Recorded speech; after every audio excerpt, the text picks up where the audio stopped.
The silence below Maria's house. Maria didn't notice the sound until it was gone. It was subtle, barely a hum beneath the normal world. But one rainy evening, while brushing her teeth, she froze.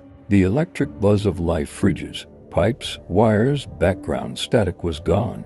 Total and natural silence, the kind that rang in her ears and pressed against her skull. Then came the knock, comma, from the floorboards, the breathless ones. Maria lived alone in a crumbling old house passed down by her grandmother. The basement had always been sealed shut, concrete poured thick across the door decades ago. Her grandmother used to say, "Don't dig, it's quieter that way." But after that knock, Maria stood over the concrete slab and whispered, "Hello." She didn't expect an answer, but something exhaled, long, wet, close. She fell back, heart stuttering, but nothing more came.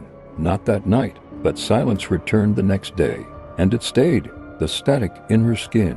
She stopped hearing her own footsteps, the clink of dishes, her own voice. She'd scream into a mirror and see her mouth moving, but nothing came out.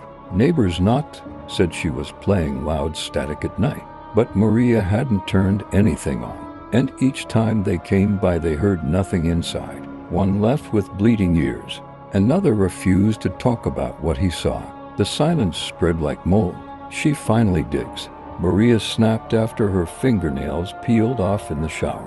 Not from trauma, but from vibration, like sound trying to escape from inside her. She grabbed a sledgehammer and began to destroy the basement concrete. Each swing made her bones tremble, her skin peel.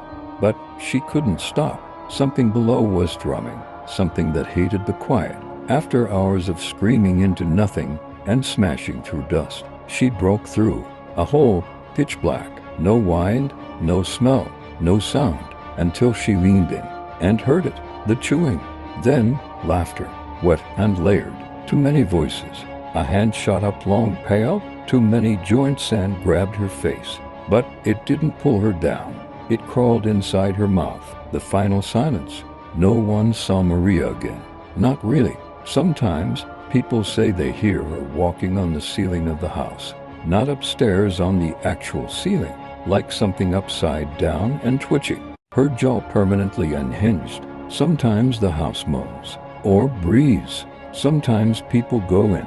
No one comes out with their hearing intact. But the worst is what they leave behind.